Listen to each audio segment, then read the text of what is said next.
You know what, guys? I feel like I've been too positive lately.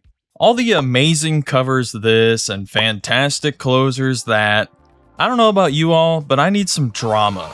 I need to switch it up a bit, vent my grievances in music, if you will. So today, I decided to talk about some covers or interpolations I absolutely hate. Covers that disappoint or otherwise repulse me for whatever reason. Just the worst of the worst.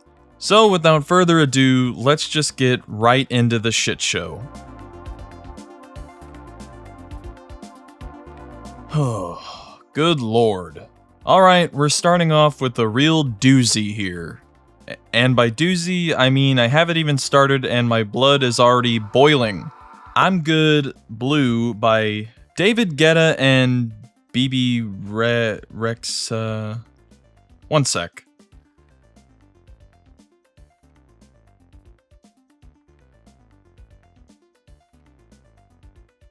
Rexa.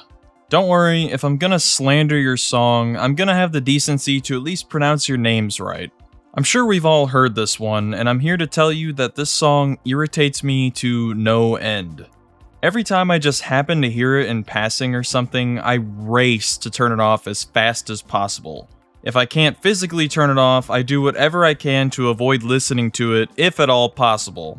I have problems with EDM remixes and interpolations of existing songs, and this is no exception. In fact, this is a song that basically epitomizes my distaste for them. I'm Good is just so cringe to me, man. I can't help it. Every time I hear the piano intro, I'm immediately on edge because I know it's a very real possibility that it's gonna be this remix. And as soon as I hear the vocals, that just seals the deal. I'm instantly annoyed. I hear those god-forsaken choruses, and at that point, I'm just ready to Van Gogh my shit and cut my ears off as soon as the sound waves reach my eardrums. Everything about it just physically repulses me, mainly because it feels so soulless. Even at like a party or some social gathering, I can't stomach it. If you're gonna play some feel-good pop music at a party or whatever, just put on some late 2000s Lady Gaga or something, not this shit. Even Taylor Swift is better than this remix. If this rendition isn't the epitome of coworker music, I don't know what is. Phew. Okay, I'm calm now. For this next one, we're gonna talk about something that's much less infuriating and stick to just a bad cover. Lil Uzi Vert's cover of Chop Suey unfortunately does not do the original justice whatsoever. We all know I'm a big metal fan, so, I saw this and I'm a little skeptical, but I'm like, okay, maybe this could be good. It's not every day we see a rapper covering a metal song, but hey, it's at least worth one listen. Who knows? Theoretically, we could have a hidden gem. Unfortunately, we do not. I do respect that Lil Uzi Vert tried something like this. On paper, it's kinda cool to see, But in this instance, I'm afraid it wasn't executed very well. The main detriment is the singing, really.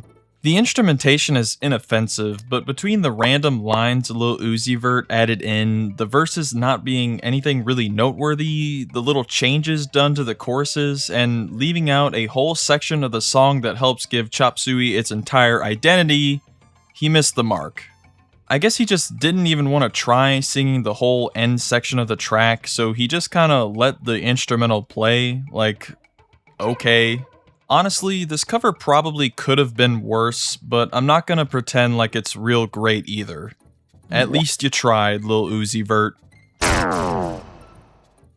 Falling in Reverse. They're a band whose style of rock has never really tickled my fancy.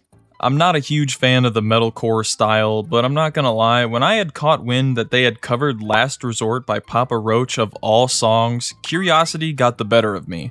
Something about Falling in Reverse covering a song like Last Resort seemed interesting, to put it one way. It's hard to explain, but right from the get-go, I always found it to be a questionable juxtaposition. And, well, judging by the fact that the song entered as a slot in this video, I'm sure you can imagine my take on the cover. I do respect that they got creative with the song and took it in a fresh direction. I think that's neat, but I don't know, man, I can't take it seriously. I almost feel bad saying this in a way because I get wanting to emphasize and highlight the darkness behind the lyrics and add some weight behind it with the vocals, but I hear this pop-ish piano ballad rendition to these lyrics and I'm just like, it doesn't quite strike a nerve in me. The cover almost feels forced in a way. I don't know, maybe I'm being too harsh on it. Maybe it's just not my cup of tea, and that's okay. This is another cover where it's certainly not the worst out there compared to some others, but it doesn't do much for me personally. I am curious to know what you guys think of this cover. I've seen a good deal of praise for it online, but I've also seen some people who aren't so keen on it. And me personally, I also don't see the hype. Now I'm starting to wish we were still talking about Lil Uzi Vert and Falling in Reverse because we're right back at EDM covers and remixes. Alibi by Ella Henderson is similar to I'm Good in the sense that it takes a popular song, in this instance Gangsta's Paradise, and repurposes it a little bit. Uses the same melody but switches up the tone and the lyrics a bit to create a different vibe. When I say it like that, it makes it sound like I'm praising it, but unfortunately, it's in an EDM context, so I'm not gonna sugarcoat it. I don't like it. In some fairness, it's definitely not as grueling and cringe to me as I'm Good, but it's still just like, come on, man. Songs like this are the reason you need to bring your headphones when you go to the gym, because I do not want to be stuck listening to this during a workout. It really just boils down to what I was talking about earlier. It feels soulless to me. These EDM remixes of songs feel like that scene from Toy Story with that warehouse full of Buzz Lightyear toys. Not even like, oh, all these songs sound the same. It just feels like people pump out remixes to be mindlessly consumed. And I don't jive with that as much. Maybe I'm just being a hater. Maybe people just want to hit a little boogie. Or maybe it goes hard in the club or something, and that's fine. But I want some soul, some passion. Unfortunately, I don't get that from these EDM remixes, so it leaves a sour taste in my mouth. Let me take you guys back to 2020 for a bit. Puddle of Mudd went live on SiriusXM and did an acoustic cover of a classic Nirvana song. This ringing any bells? I'm of course talking about the absolute disaster that was their live cover of About a Girl. I'm sure this needs no introduction, frankly, but for those of you who don't know what I'm talking about, allow me to give you a little taste of what we're dealing with here. But you have a clue. Yeah, I don't think I need to spell out the problem here. Without a doubt, the biggest detriment to this cover is Wes Scantlin's vocals, which is, needless to say, very bad since, the singing is kind of the focal point. The high notes are laughably bad, the key changes are awkward, it was a mess. I distinctly remember hearing this for the first time. I couldn't help but absolutely die laughing at how goofy the vocals sound. Poor Wes Scantlin. About a Girl means a lot to him. I also remember reading an article not long after the cover went viral, talking about Scantlin's airing of grievances about the reception the cover got, calling the critics toxic, and it's like, come on. How can you blame us for clowning on you? Bro really dropped this absolute stinker live on air, then doubled down. That's even more embarrassing. Although after some reflection, he did admit in a 2022 interview that his performance was awful, mentioning how he shouldn't have even performed it as he was tired from previous songs and can't even nail it. It's a bit of a shame because in 2005, Wes showed that he could perform this song when he performed it during a live show. That was 15 years before this live SiriusXM performance, however, so I'm sure time running its course and Wesley's older age played a part in it too. Regardless, this cover is infamous for the worst reasons possible. MGK is an artist I'm not super familiar with, but when I caught wind that he had covered not only Aerials by System of a Down, but also Killing in the Name by Rage Against the Machine, once again my eyebrow was immediately raised. That's right, we've got another rapper covering metal songs, and another System of a Down cover. So I was once again interested to see if we had some hidden gems or disappointing but unsurprising flops. And well, judging by the fact that these songs are in this video, I'm sure you can guess how I feel about them. I'm lumping both of these two here together because they're both by MGK and I have pretty similar things to say about both of them. Let's start with the cover of Aerials. This cover falls flat for a similar reason to Lil Uzi Vert's cover of Chop Suey. The instrumentation here is fine, it's pretty standard but overall fairly inoffensive. But what really kills it is the singing. Shocking, right? MGK's performance of this track isn't the greatest. I like what the group did by adding extra instrumentation to the end of the song. It was actually kinda cool and it gives it a bit more personality. Despite this, it just kinda lacks that same overall punch that the OG has. Generally a pretty mediocre cover all around. Nothing that makes it memorable or stand out too much. Not one I'd really revisit. As for the Killing in the Name cover, it features Blink-182's drummer, which is cool, I guess. But it's a similar case to the Aerials cover. The instrumentation is fine, faithful and reminiscent to the original. The singing though, it ain't it. The vocals feel flat. MGK's singing lacks that energy and feeling behind them that the original has. Even Zach De La Rocha, who's not necessarily the greatest singer, still has some ass behind his vocal deliveries. MGK's cover of Killing in the Name suffers the same subtractors as his cover of Aerials, and it makes them feel weak and incomplete. As for rappers covering metal songs, I'd say MGK didn't do it as poorly as Lil Uzi Vert, but these covers don't have anything that make them memorable. Forgettable and overall unremarkable stuff here. I respect the attempt though, I really do. Next up, we have another one that I imagine likely doesn't need much introduction. Do you guys remember that celebrity mashup cover of John Lennon's Imagine? Yeah, to be honest, cover seems a little loose in this instance cause it doesn't even come across like a full cover, but I'm gonna throw it in anyway because I don't like it and it at least somewhat fits the bill.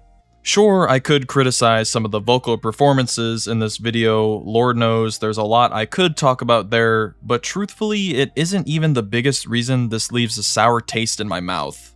If I had to sum up how I felt about this cover in one word, it would probably be slop. Because that's all it feels like. There's no sustenance. There's nothing gained from this video existing, frankly.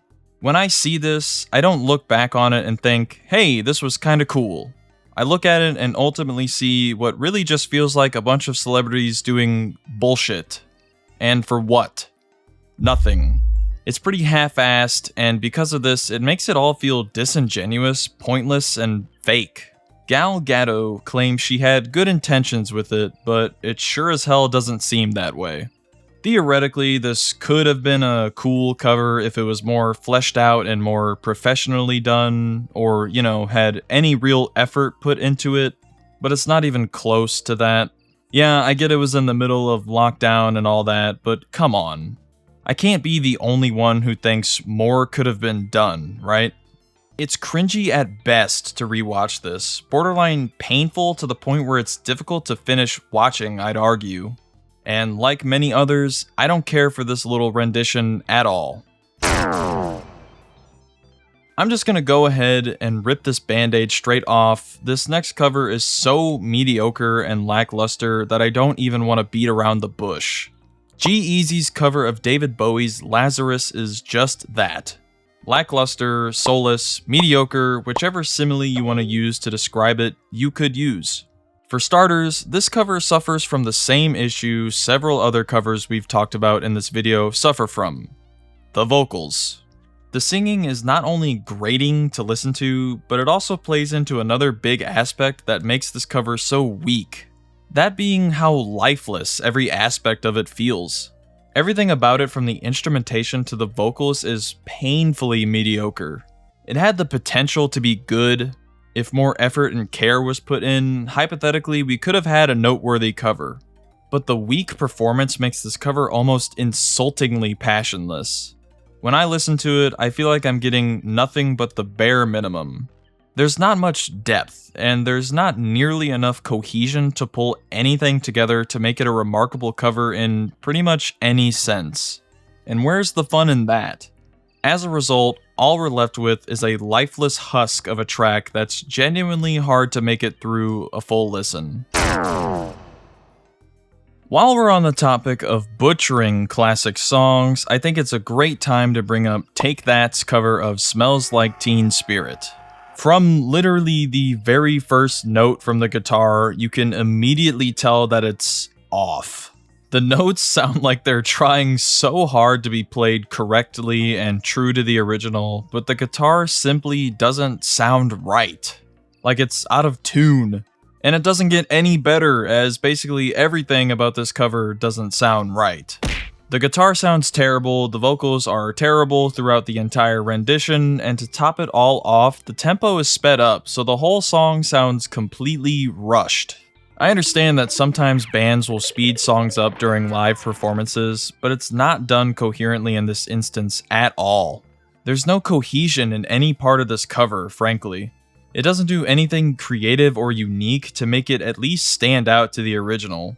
Staying true to an original isn't inherently bad, but not even that's done well in this case. So we're only left with nothing of any substance at that point. It is simply a poor performance of the song. It ultimately ended up being horrifically unpolished, as if it wasn't rehearsed nearly enough times to be remotely presentable. Like a bunch of teenagers in their first band attempting to cover the song or something. Unfortunately, a very weak performance here. Live on stage too. That's arguably even more embarrassing. Real people had to witness this firsthand. To wrap things up, we're going to be talking about Motley Crue's cover of Anarchy in the UK. Perhaps unsurprisingly, we have a common Motley Crue L. In some fairness though, this is arguably the least bad cover we've talked about in this video. But I think it's just weak enough to warrant a slot in the video. My biggest gripe with the cover is that Motley Crue's sound and style doesn't mesh super well with this song. The vocals and instrumentation aren't the most egregious like in some of the other covers we've talked about today, but they lack any real punch.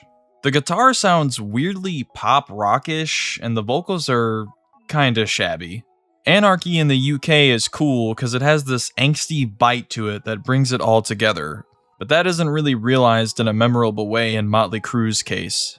Like I said in the previous entry, I don't mind if a cover is generally faithful to the original. Something clean, polished, and done well can definitely be valuable.